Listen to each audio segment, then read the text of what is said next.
ವೀಕ್ಷಕರೆಲ್ಲರಿಗೂ ನಮ್ಮ ವಾಹಿನಿಯ ವಿಶೇಷ ಕಾರ್ಯಕ್ರಮಕ್ಕೆ ಸ್ವಾಗತ.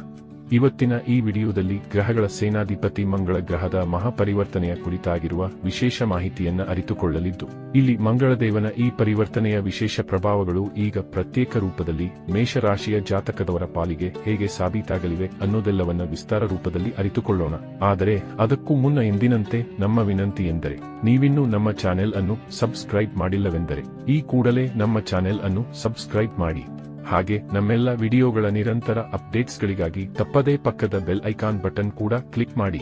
ನಿಮ್ಮ ಜೀವನದಲ್ಲಿಯೂ ಏನಾದರೂ ಸಮಸ್ಯೆಗಳು ಬಾಧಿಸುತ್ತಲಿದ್ದರೆ ಈ ಕೂಡಲೇ ಸ್ಕ್ರೀನ್ ಮೇಲೆ ಕಾಣ್ತಿರುವ ನಮ್ಮ ಗುರುಜಿ ನಂಬರಿಗೆ ಕರೆ ಮಾಡಿ ಶೀಘ್ರವೇ ಶಾಶ್ವತ ಪರಿಹಾರ ಕಂಡುಕೊಳ್ಳಿ. ವೀಕ್ಷಕರೇ, ಮಂಗಳ ಗ್ರಹವು ವರ್ಷ 2024 ಅಕ್ಟೋಬರ್ ತಿಂಗಳಿನ 20ನೇ ತಾರೀಕಿನ ದಿನದಂದು ಕರ್ಕರಾಶಿಗೆ ಪ್ರವೇಶ ಮಾಡಿದ್ದನು.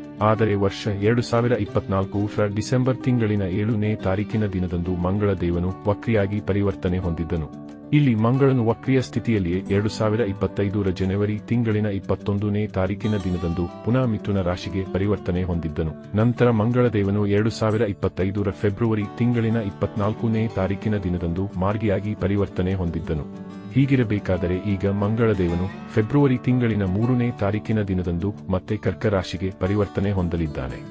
ಇಲ್ಲಿ ಕರ್ಕರಾಶಿಯಲ್ಲಿ ಮಂಗಳದೇವನು ಬಹುತೇಕ ಜೂನ್ ತಿಂಗಳಿನ 7ನೇ ತಾರೀಕಿನವರೆಗೂ ವಿರಾಜಮಾನನಾಗಿರಲಿದ್ದಾನೆ. ಹಾಗಾದರೆ ಬನ್ನಿ, ಈಗ ಮಂಗಳನು ಬುಧನ ಸ್ವಾಮಿತ್ವದ ರಾಶಿಯಿಂದ ನಿರ್ಗಮಿಸುವ ಮೂಲಕ ತನ್ನ ಮಿತ್ರನಾಗಿರುವ ಚಂದ್ರದೇವನ ಸ್ವಾಮಿತ್ವದ ಕರ್ಕರಾಶಿಯನ್ನ ಪ್ರವೇಶಿಸಲಿದ್ದು, ಇಲ್ಲಿ ಪ್ರತ್ಯೇಕ ಮೇಷರಾಶಿಯ ಜಾತಕದವರ ಪಾಲಿಗೆ ಯಾವೆಲ್ಲ ರೀತಿಯ ಫಲಗಳನ್ನು ಪ್ರದಾನ ಮಾಡಲಿದ್ದಾನೆ ಅನ್ನೋದನ್ನ ನೋಡೋಣ.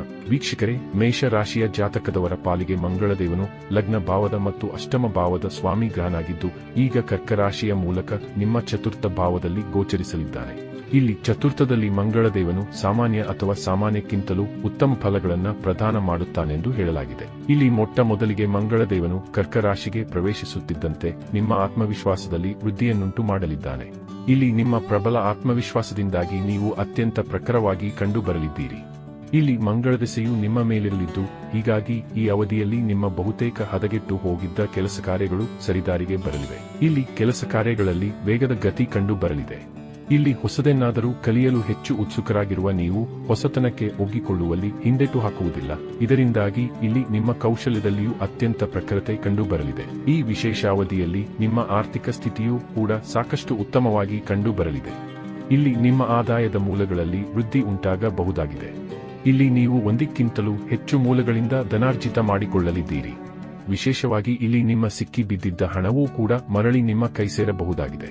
ಇಲ್ಲಿ ಸಾಲಕ್ಕಾಗಿ ಅರ್ಜಿ ಸಲ್ಲಿಸಿದ್ದರೆ ಸಾಲ ಮಂಜೂರಾಗಲು ಬಹುದಾಗಿದೆ. ಜೊತೆಗೆ ಇಲ್ಲಿ ಪಿತ್ರಾರ್ಜಿತ ಆಸ್ತಿಯ ಸಂಬಂಧವೂ ಲಾಭವಾಗಬಹುದಾಗಿದೆ. ಇಲ್ಲಿ ನಿಮ್ಮ ಮಾತುವಿನ ಕಡೆಯಿಂದಲೂ ಧನಲಾಭದ ಯೋಗವಿರಲಿದೆ. ವಿಶೇಷವಾಗಿ ಇಲ್ಲಿ ರಿಯಲ್ ಎಸ್ಟೇಟ್ನೊಂದಿಗೆ ಬೆಸೆದುಕೊಂಡಿರುವ ಜಾತಕದವರು ಸಹ ಉತ್ತಮ ಲಾಭ ಹೊಂದಲಿದ್ದಾರೆ. ಹಾಗೆ ಇಲ್ಲಿ ವಿದೇಶಿಯ ಮೂಲಗಳಿಂದಲೂ ಉತ್ತಮ ಆದಾಯ ನಿಮ್ಮದಾಗಿರಲಿದೆ. ಇಲ್ಲಿ ಸದೃಢ ಮಂಗಳದೇವನು ಮನೆ ಪರಿವಾರದಲ್ಲಿ ಮಾಂಗಲಿಕ ಕಾರ್ಯಗಳನ್ನು ಸಹ ನೆರವೇರಿಸುವ ಯೋಗವನ್ನು ಕರುಣಿಸಲಿದ್ದಾನೆ. ಹೀಗಾಗಿ ಈ ಅವಧಿಯಲ್ಲಿ ನಿಮ್ಮ ಮನೆಯಲ್ಲಿ ಏನಾದರೊಂದು ಮಂಗಳ ಕಾರ್ಯ ನೆರವೇರಲಿದೆ. ಇದರಿಂದಾಗಿ ಒಂದಿಷ್ಟು ಹಣಕಾಸಿನ ಖರ್ಚುಗಳು ಉಂಟಾಗಲಿವೆಯಾದರೂ ಇದರಿಂದಾಗಿ ನಿಮ್ಮ ಮನಸ್ಸಿಗೆ ಹೆಚ್ಚು ಸಂತುಷ್ಟಿಯ ಪ್ರಾಪ್ತಿ ಉಂಟಾಗಲಿದೆ. ಜೊತೆಗೆ ಇಲ್ಲಿ ನಿಮ್ಮ ಪರಿವಾರದಲ್ಲಿ ಎಲ್ಲರೂ ಒಗ್ಗಟ್ಟಿನಿಂದ ಕಂಡು ಬರಲಿದ್ದು, ಇದು ಹೆಚ್ಚು ಸಕಾರಾತ್ಮಕ ವಾತಾವರಣವನ್ನು ನಿರ್ಮಾಣ ಮಾಡಲಿದೆ. ಆದರೆ ಇಲ್ಲಿಯೂ ನೀವು ನಿಮ್ಮ ಸ್ವಭಾವದ ಮೇಲೆ ನಿಯಂತ್ರಣ ಹೊಂದಿರಬೇಕು.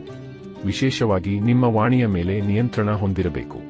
ಇಲ್ಲಿ ಕೆಲ ಬಾರಿ ಹೆಚ್ಚು ಒತ್ತಡಕ್ಕೆ ಸಿಲುಕಿಕೊಳ್ಳುವ ನೀವು ಒತ್ತಡದ ಸ್ಥಿತಿಯನ್ನ ನಿರ್ವಹಿಸಲಾಗದೆ ಅದನ್ನ ಬೇರೆಯವರ ಮೇಲೂ ತೋರಬಹುದಾಗಿದೆ.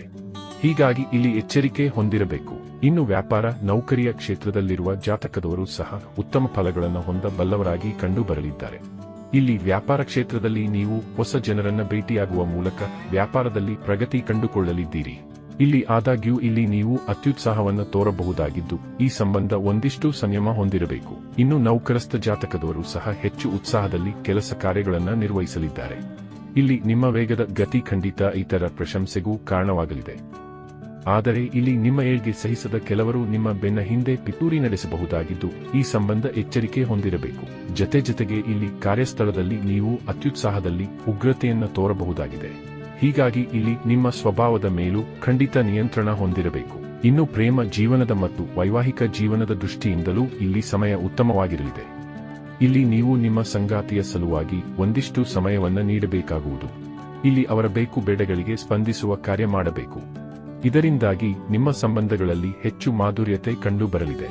ಇನ್ನು ಆರೋಗ್ಯದಲ್ಲಿ ಮಾತ್ರ ಕೊಂಚ ಏರಿಳಿತವಿರಲಿದೆ. ಇಲ್ಲಿ ರಕ್ತ ಸಂಬಂಧಿ ಸಮಸ್ಯೆಯಿಂದ ಬಳಲುತ್ತಿರುವ ಜಾತಕದವರು ಹೆಚ್ಚು ಜಾಗ್ರತೆ ಹೊಂದಿರಬೇಕು. ಇಲ್ಲಿ ನಿಮ್ಮ ನಿತ್ಯ ಜೀವನದಲ್ಲಿ ಒಂದಿಷ್ಟು ಸುಧಾರಣೆ ಮಾಡಿಕೊಳ್ಳುವುದರ ಜೊತೆಗೆ ಮನೆಯ ಆಹಾರಕ್ಕೆ ಹೆಚ್ಚು ಒತ್ತು ನೀಡಬೇಕು. ಹಾಗೆ ಯೋಗ, ಧ್ಯಾನದಂತಹ ಚಟುವಟಿಕೆಗಳನ್ನು ನಿಮ್ಮ ಜೀವನದಲ್ಲಿ ಅಳವಡಿಸಿಕೊಳ್ಳಬೇಕು. ಒಟ್ಟಾರೆಯಾಗಿ ಇಲ್ಲಿ ಮಂಗಳದೇವನ ಮಹಾಗೋಚರದ ಪ್ರಭಾವಗಳು ಕೆಲ ಕಡೆಗಳಲ್ಲಿ ಶುಭ ಫಲಗಳನ್ನು ಹಾಗೆ ಕೆಲ ಕಡೆಗಳಲ್ಲಿ ಮಿಶ್ರ ಫಲಗಳನ್ನು ಪ್ರದಾನ ಮಾಡಲಿದ್ದು, ಹೀಗಾಗಿ ಇಲ್ಲಿ ನೀವು ಸಮಯಕ್ಕನುಗುಣವಾಗಿ ನಿಮ್ಮ ದಿನಚರಿಯನ್ನು ಸರಿದೂಗಿಸಿಕೊಂಡು ಮುನ್ನಡೆಯಬೇಕು. ವೀಕ್ಷಕರೇ, ವರ್ಷ 2025ರ ಏಪ್ರಿಲ್ ತಿಂಗಳಿನ 3ನೇ ತಾರೀಕಿನಂದು ಉಂಟಾಗಲಿರುವ ಮಂಗಳದೇವನ ಮಹಾಗೋಚರದ ಪ್ರಭಾವಗಳ ವಿಶೇಷ ಮಾಹಿತಿ ಇದಾಗಿದ್ದು, ಈ ಮಾಹಿತಿ ನಿಮಗೆ ಇಷ್ಟವಾದರೆ ವಿಡಿಯೋವನ್ನು ಲೈಕ್ ಮತ್ತು ಶೇರ್ ಮಾಡಿ. ಜೊತೆಗೆ ನಮ್ಮ ಚಾನೆಲ್ ಅನ್ನು ಸಬ್ಸ್ಕ್ರೈಬ್ ಮಾಡುವುದರೊಂದಿಗೆ ತಪ್ಪದೇ ಪಕ್ಕದಲ್ಲಿರುವ ಬೆಲ್ ಐಕಾನ್ ಬಟನ್ ಕೂಡ ಕ್ಲಿಕ್ ಮಾಡಿ.